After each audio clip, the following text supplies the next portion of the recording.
La banque Nemo, un film de 1934 de Marguerite Vielle et Jean Chou, d'après la pièce de théâtre de Louis Verneuil, qui signe d'ailleurs les dialogues du film, avec dans les rôles principaux Mona Goya, Alice Tissot, Victor Boucher, Charles Fallot et René Bergeron. Le sujet: Victor Boucher, camelot devenu garçon de bureau, puis fondé de pouvoir de la banque Nemo, accède au poste de directeur. Il commet quelques escroqueries, mais couvert par l'amitié de certains parlementaires influents, il savoure paisiblement son triomphe. Notre avis: durant toutes les années 30, la Troisième République va être secouée par un certain nombre de scandales impliquant de grands prédateurs financiers juifs et des grands plutocrates du régime. Il s'agira notamment du scandale Stavisky et du scandale Nathan. Alors s'agissant de Stavisky, on le suicidera fort opportunément afin qu'il évite d'impliquer tous ces complices politicards de la République. S'agissant de Nathan, on fera traîner la procédure le plus longtemps possible, mais enfin finalement il sera condamné à une peine de prison, mais somme toute assez légère au regard des sommes détournées. Le cinéma français va s'intéresser de loin et fort prudemment à ces scandales politico-financiers. Ça sera en 1933 l'excellent film Ces messieurs de la santé. On a également en 1933 Pas besoin d'argent. En 1934 Le Père Lampion et en 1934 toujours La banque Nemo. On notera d'ailleurs au passage que le cinéma français cesse fort pudiquement de s'intéresser à ces grands spéculateurs et ces grands escrocs cosmopolites à partir de 1936.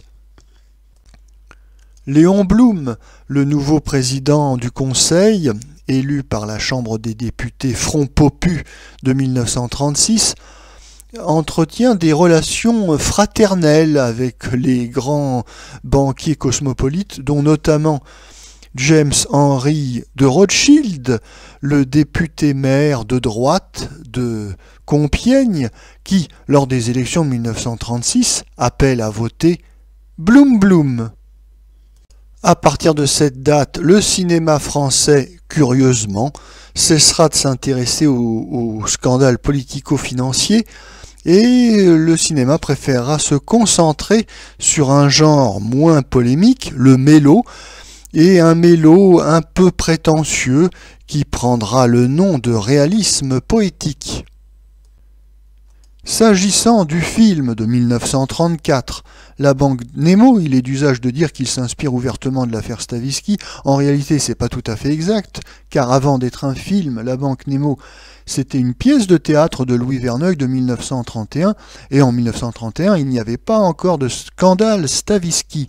Mais ce qui est exact, c'est que l'histoire de cet arriviste cynique interprété par Victor Boucher d'ailleurs qui reprend au cinéma le rôle qu'il avait créé au théâtre, et bien donc cette histoire d'arriviste cynique et sans pitié s'applique tout à fait au scandale Stavisky. D'ailleurs, les politicards corrompus de la Troisième République ne vont pas s'y tromper, puisque la censure gouvernementale va interdire la projection du film dans sa version intégrale.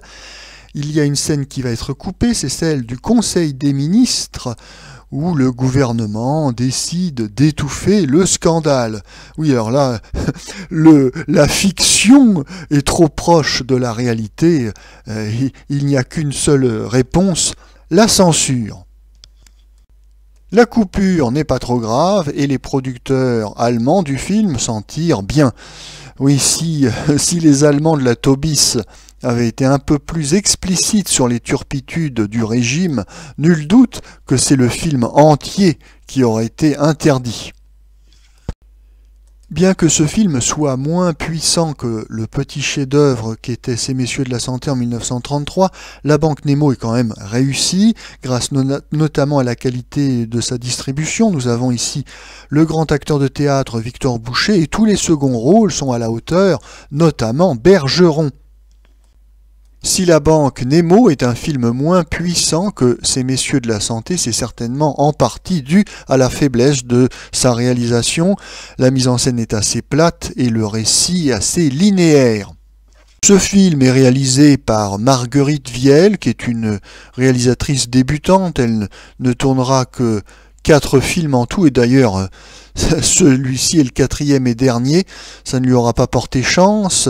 Alors justement, je me demande, moi, si compte tenu du sujet un petit peu polémique et risqué, si en réalité elle n'est pas, alors pas un homme de paille, une femme de paille, puisqu'en réalité le film est supervisé officiellement par Jean Chou.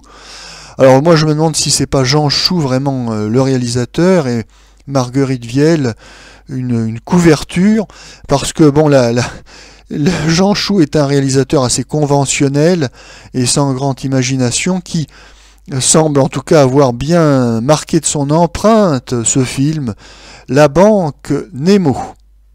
Heureusement que l'intérêt du sujet et la qualité des acteurs sauvent le film.